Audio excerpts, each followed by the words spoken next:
Okay guys, today we are going to wait till the bell's done.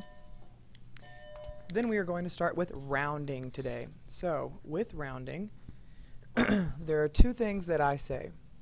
You'll hear me say 0 through 4, add no more. And you will hear me say 5 through 9, add 1 to the line. So those are the two things you'll hear me say. And let me explain what that means. 0 through 4 is any number 0 through 4. So 0, a 1, a 2, a 3, or a 4. And a 5 through 9 would be like a 5, a 6, a 7, an 8, or a 9. So I'm going to show you how I want you to round.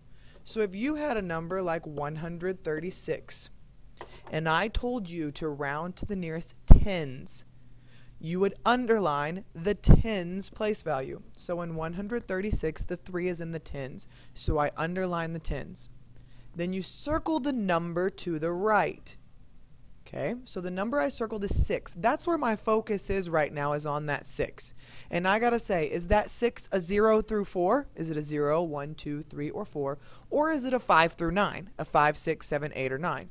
Well, you see in my 5 through 9 list, there's the 6. So what do we say when it's a 5 through a 9? We say add 1 to the line. Here is the line that I'm talking about. So I choose to add 1 to that line. And then I finish my rounding. My hundreds place stays the same, so I keep the 1.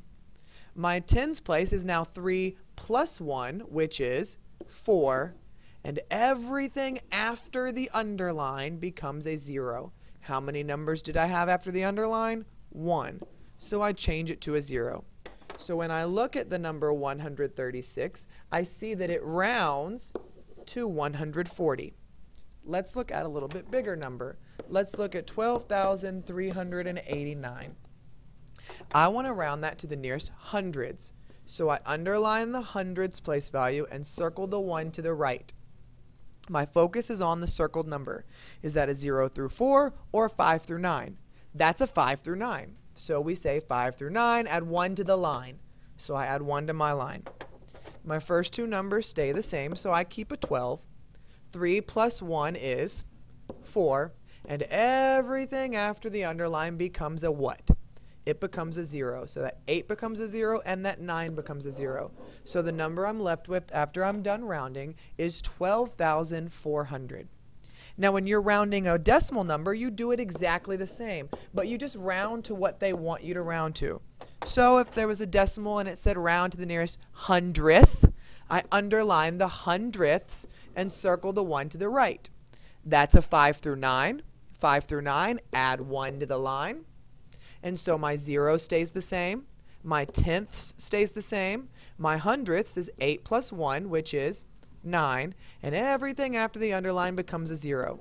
So when I round 689 thousandths, it rounds to 690 thousandths. So rounding is very easy as long as we remember that a 0 through 4 means we add no more, and a 5 through 9 means we add 1 to the line. And I realized I didn't show y'all any with add no more. So let's do 783.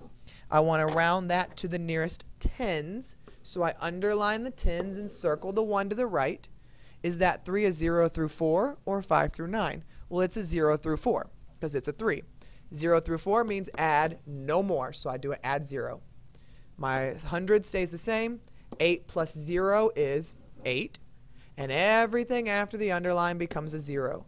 So 783 will round to 700.